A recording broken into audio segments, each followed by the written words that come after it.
नमस्कार दोस्तों, teaching with Shivam में आप सभी का हार्दिक स्वागत है।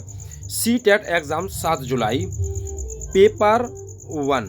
पेपर वन सीडीपी विषय की सटीक और सबसे तेज आंसर की। आइए जल्दी मिलान कर लीजिए और देखें आपका कितना स्कोर हो रहा है। तो कमेंट बॉक्स में आप अपना स्कोर बताएं।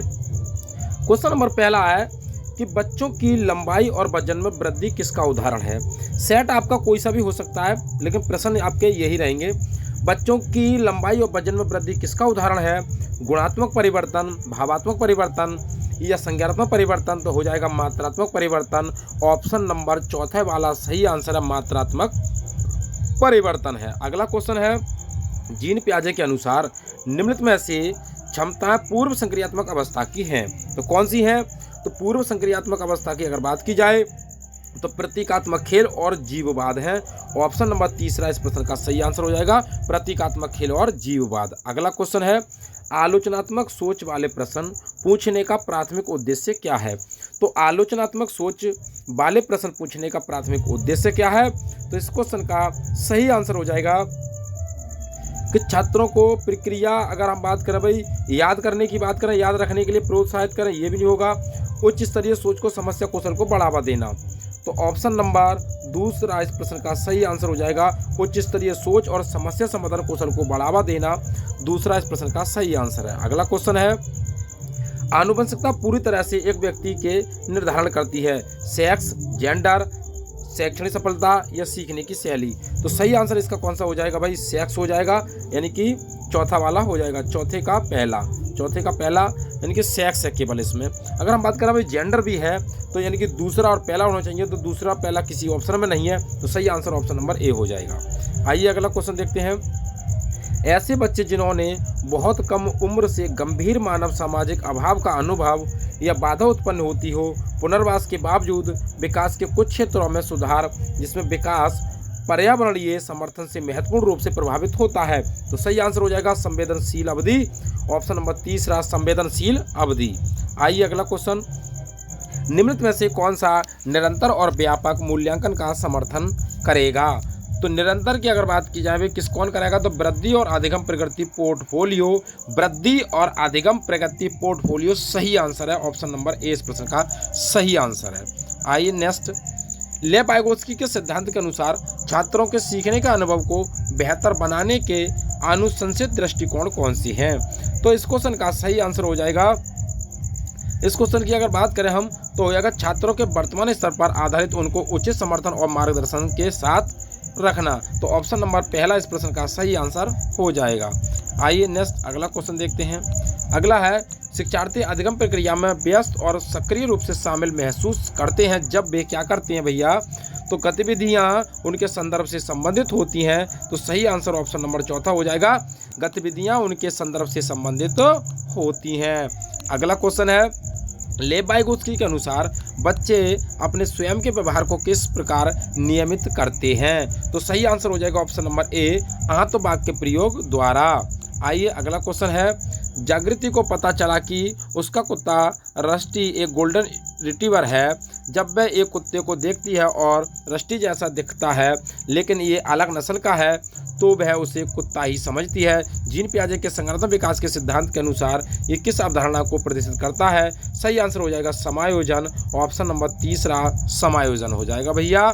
आइए अगला क्वेश्चन, प्रतिभाशाली बच्चों के संदर्भ में निम्नलिखित में से कौन सा कथन सही है। प्रतिभाशाली बच्चों की बात कर रहा है, तो सही आंसर हो जाएगा, प्रतिभाशाली बच्चे निश्चित रूप से शैक्षणिक, सामाजिक और भावात्मक सभी क्षेत्रों में होते हैं। ना ही तुलना करेंगे ना जोखिम होगा भैया। तो ऑप्शन नंबर इस प्रश्न का सही आंसर हो जाएगा। अगला क्वेश्चन है, कथन और कारण वाला है, बच्चों को यानी शिक्षकों को बच्चों के साथ काम करते समय लगातार अपने करने चाहिए। समस्या समाधान की प्रक्रिया कार्यात्मक स्थिरता से बाधित है। तो सही आंसर इस क्वेश्चन का हो जाएगा, ए और आर दोनों सही हैं और ए आर की सही व्याख्या करता है। ऑप्शन नंबर चौथा इस प्रश्न का सही आंसर हो जाएगा। आइए अगले क्वेश्चन की ओर देखते हैं। गणित में अपने खराब अंकों के बारे में बात करते हुए अभी कहता है कि मुझे अंकों की समझ नहीं है, तो कारण किसको ठहरा रहा है। सही आंसर हो जाएगा, योग्यता का अभाव है। ऑप्शन नंबर तीसरा सही आंसर, योग्यता का अभाव। अगला क्वेश्चन है, कथन और कारण वाला है भैया। शिक्षकों को कक्षा में प्रभावी संज्ञान संज्ञान सुनिश्चित करने के लिए बच्चों को संवेग और संज्ञान एक दूसरे से जटिल रूप से संबंधित है। तो सही आंसर इस क्वेश्चन का हो जाएगा ए और आर दोनों सही है। ए आर की सही व्याख्या करता है, चौथा आंसर सही आइए अगला क्वेश्चन। निम्नलिखित में से अवधारणा के निरूपण का कौन सा क्रम बच्चों की संज्ञानात्मक क्षमता है? तो सही आंसर हो जाएगा क्रिया आधारित, छवि आधारित और संकेत आधारित। ऑप्शन नंबर चौथा इस प्रश्न का सही आंसर है, क्रिया आधारित, छवि आधारित और संकेत आधारित। अगला क्वेश्चन है विभिन्न जेंडर के व्यवहार के बारे में पूर्व कल्पित सामान्यीकरण क्या कहलाते हैं? जेंडर भेदभाव, जेंडर पहचान, तो हो जाएगा जेंडर रूढ़वादिता। ऑप्शन नंबर चौथा जेंडर रूढ़वादिता भैया। आइए अगला क्वेश्चन देखते हैं। कथन और कारण वाला है, विविध सांस्कृतिक पृष्ठभूमि से छात्रों की जरूरत को उत्तरदायी होना चाहिए। अगला कहता है कारण, कक्षा में समता केवल मानकीकृत पाठ्यचर्या व आकलन है। तो सही आंसर इस क्वेश्चन का हो जाएगा ए सही है लेकिन आर गलत है। ए सही है लेकिन आर गलत है। आइए अगला क्वेश्चन। हार्वर्ड गार्डनर की दी हुई बुद्धि की अवधारणा का निहितार्थ क्या है? तो हार्वर्ड गार्डनर ने बहुबुद्धि का सिद्धांत दिया था। ये कहते थे भाई अलग अलग आयामों से लोगों की अलग अलग योग्यताएं होती हैं। ऑप्शन नंबर पहला इस प्रश्न का सही आंसर हो जाएगा। अगला क्वेश्चन है दोहरा व बारंबार किए जाने वाला व्यवहार किसकी विशिष्ट पहचान है? तो अधिगमात्मक विकलांगता की और ध्यान न्यूनता अति क्रियाशीलता विकार की। तो सही आंसर हो जाएगा स्वलीन विकार की है भैया, स्वलीन विकार की। चौथा सही आंसर है स्वलीन क्रम विकार। आइए अगला क्वेश्चन है सामाजिक रचनावादियों के अनुसार अधिगम की प्रक्रिया के बारे में निम्नलिखित में से क्या सही है? तो सही आंसर इसका हो जाएगा अधिगम अर्थ निर्माण की एक सामाजिक प्रक्रिया है। ऑप्शन नंबर तीसरा सही आंसर है। केवल वाला होगा नहीं, निष्क्रिय करना नहीं है भैया, और इसमें भी अलग आपकी कोई बात नहीं है। तो कौन सा हो जाएगा? तीसरा सही आंसर हो जाएगा। अगला क्वेश्चन है निम्नलिखित में से कौन सा कथन प्रगतिशील शिक्षा में शिक्षक की भूमिका का सबसे अच्छा उदाहरण है? तो प्रगतिशील शिक्षा की बात करें, शिक्षक की बात करें तो शिक्षक ज्ञान का प्राथमिक स्रोत नहीं है भैया, हाल पर छोड़ना है, ज्यों का त्यों नहीं करना भैया। तो शिक्षक एक सुविधादाता के रूप में काम करता है। ऑप्शन नंबर ए इस प्रश्न का सही आंसर है। आइए अगला क्वेश्चन देखते हैं। नेक्स्ट क्वेश्चन क्या, निम्नलिखित में से कौन सा एक अच्छी तरह से तैयार किए गए आलोचनात्मक सोच पर निर्भर करता है? तो सही आंसर हो जाएगा ये उच्च स्तरीय सोच और समस्या समाधान कौशल को बढ़ावा देता है। ऑप्शन नंबर तीसरा इस प्रश्न का सही आंसर हो जाएगा। आइए अगले क्वेश्चन की ओर बढ़ते हैं। फिर वही कथन और कारण वाला है, शिक्षकों को कक्षा में प्रश्न पूछने पर ध्यान देना चाहिए और निर्देश पर उत्साहित करना चाहिए।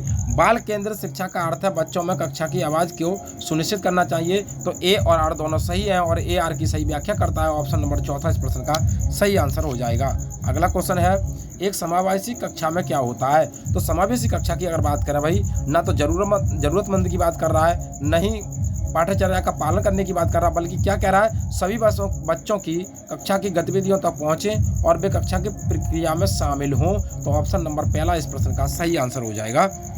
अगला क्वेश्चन है आमतौर पर सीखने की अक्षमता कठिनाई वाले बच्चों में क्या होता है? तो अगर हम इस क्वेश्चन की बात करें, अपनी भावनाओं को कंट्रोल करना नहीं भैया, मानक बुद्धि परीक्षणों के माध्यम से नहीं, कमजोर कोई नहीं, तो एक जैसे दिखने वाले अक्षर और वर्ण को लेकर भ्रम होता है बच्चे में। ऑप्शन नंबर दूसरा सही आंसर हो जाएगा। एक जैसे अक्षर दिखने वाले वर्णों में क्या हो जाता है? भ्रम हो जाता है, इसे कहते हैं अक्षमता कठिनाई। अगला क्वेश्चन क्या है? कथन कारण।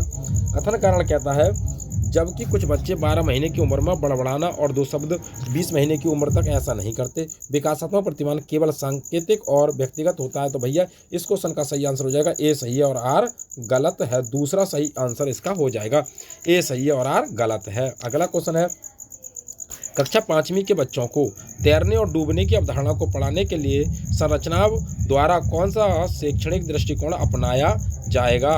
तो सही आंसर हो जाएगा निर्देशित खोज भैया। ऑप्शन नंबर तीसरा निर्देशित खोज। अगला क्वेश्चन है हेंज की दुविधा को पेश किए जाने पर अरुणिमा तर्क देती है कानून इस स्थिति में दवा लेना वास्तव में सही नहीं है, लेकिन ये उचित है। लोरेंस कोहलबर के सिद्धांत के अनुसार अरुणिमा नैतिक विकास की कौन सी अवस्था है? सही आंसर हो जाएगा नैतिकता का विरोधाभास, व्यक्तिगत अधिकार व लोकतांत्रिकता। ऑप्शन नंबर पहला इस प्रश्न का सही आंसर है। अगला क्वेश्चन विकास के संदर्भ में निम्नलिखित में से कौन सा कथन सही है? तो विकास के संदर्भ में कौन सा कथन सही है? तो विकास एक चक्रीय तरीके से होता है भैया। विकास जो होता है वो वर्तुलाकार होता है, रेखिक नहीं होता। ऑप्शन नंबर पहला इस प्रश्न का सही आंसर हो जाएगा।